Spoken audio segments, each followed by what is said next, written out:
Hello दोस्तों, एमआरजे परिवार में आपका स्वागत है। दोस्तों, ये आज मैं संविधान में प्रधानमंत्री के बारे में बताने जा रहा हूँ। प्रधानमंत्री का उल्लेख कहाँ होता है, किस भाग में है, किस अनुच्छेद में है, कौन नियुक्ति करता है, कौन त्यागपत्र किसे देता है, शपथ कौन दिलाता है।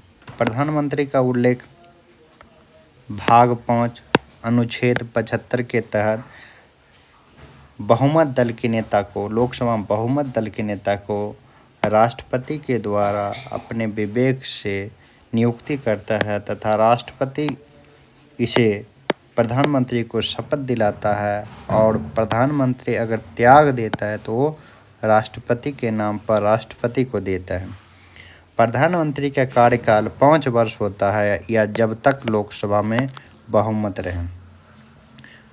प्रधानमंत्री का एक जो होता है कि आप कितने बार बन सकते हैं प्रधानमंत्री, वो भारत में लिमिट नहीं है। जैसे अमेरिका में लिमिट है कि प्रेसिडेंट वहाँ सिर्फ 2 बार बन सकता है, लेकिन यहाँ प्रधानमंत्री का कोई लिमिट नहीं है, ना राष्ट्रपति का। पूछेगा अब तक कितने प्रधानमंत्री हुए, तो अब तक 15 प्रधानमंत्री हुए व्यक्तिगत रूप से। पूछेगा कितने ऐसे प्रधानमंत्री हैं जिसको अपने कार्यकाल के दौरान मृत्यु हो गई, तो एक पंडित जवाहरलाल नेहरू का, एक लाल बहादुर शास्त्री और एक इंदिरा गांधी को। पंडित जवाहरलाल नेहरू को 1964 में हृदय गति रुकने से मृत्यु हो गई। लाल बहादुर शास्त्री को 1965 में जब भारत पाकिस्तान युद्ध खत्म हुआ, उसके समझौते के तहत ताशकंद गया था, जिसके कारण उसे रहस्यमयी तरीक़ा से मौत हो गई। और इंदिरा गांधी को 1984 में इनके अंगरक्षक बॉडीगार्ड ने गोली मार दिया। प्रथम प्रधानमंत्री पूछेगा तो जवाहरलाल नेहरू और लास्ट नरेंद्र मोदी 15वां। चलिए प्रधानमंत्री के कार्य के बारे में समझते हैं। मंत्रिपरिषद के संबंध में, यह मंत्रिपरिषद का गठन करेगा प्रधानमंत्री और मंत्रिपरिषद में जितना सदस्य है उसको शपथ राष्ट्रपति दिलाता है। प्रधानमंत्री के बीच विभागों का बंटवारा करता है। प्रधानमंत्री अपना त्यागपत्र देकर संपूर्ण मंत्रिपरिषद को समाप्त कर सकता है। प्रधानमंत्री राष्ट्रपति के संबंध में प्रधानमंत्री का कार्य संघ प्रशासनिक से और संबंधित विधायी कार्यों को राष्ट्रपति से अवगत कराता है, कड़ी के रूप में काम करता है। राष्ट्रपति और मंत्रिपरिषद के बीच में कड़ी के रूप में कार्य करेगा।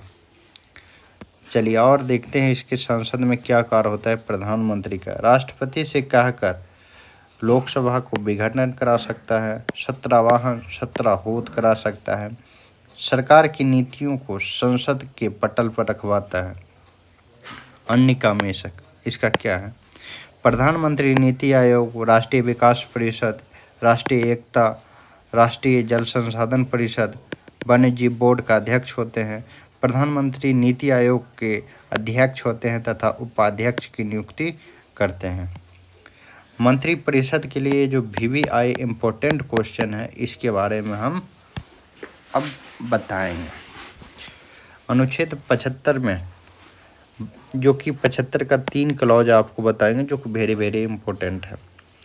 अनुच्छेद 75 में भारत के राष्ट्रपति के द्वारा मंत्रिपरिषद की नियुक्ति के संबंध में, मंत्रिपरिषद राष्ट्रपति को उसके कार्यों के अभ्यास हेतु सहायता और सलाह देती है और वह भारतीय राजनीति में सर्वोच्च कार्यकारी निकाय का प्रतिनिधित्व करता है।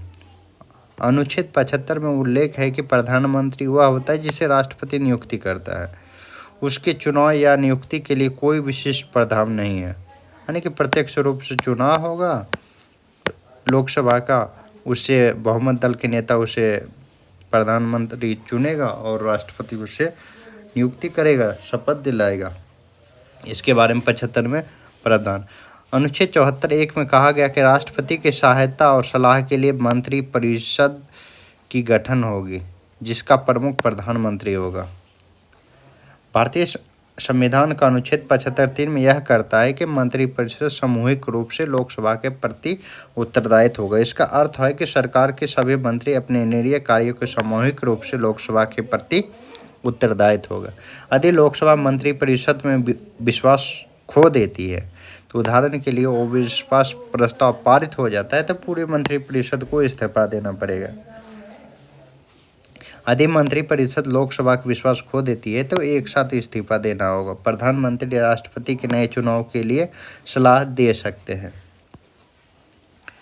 मंत्रिपरिषद, प्रधानमंत्री का कार्य मंत्रिपरिषद में मंत्रियों के समूह को मंत्रिपरिषद कहा जाता है। मंत्रिपरिषद में कौन कौन होता है? तो कैबिनेट मंत्री होता है, जिसे मंत्रिमंडल कहते हैं। प्रधानमंत्री, स्वतंत्र प्रभार के राज्य मंत्री, समान प्रभार के राज्य मंत्री, समान राज्य मंत्री और उप मंत्री शामिल होते हैं। जबकि मंत्रिमंडल, जिसे कैबिनेट मंत्री कहते हैं, इसका मूल संविधान में उल्लेख नहीं है। 44वां संविधान संशोधन 1978 के तहत इसे जोड़ा गया है।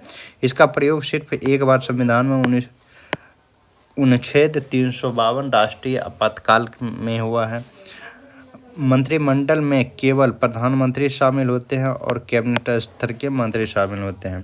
तो पूछेगा मंत्रिमंडल बड़ा है कि मंत्रिपरिषद? तो ओबियसली मंत्रिपरिषद बड़ा है।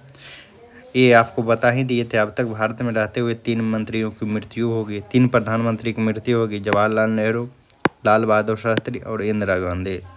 चलिए, अच्छी लगे तो हमारे चैनल MRG परिवार को सब्सक्राइब जरूर करें। जय हिंद दोस्तों।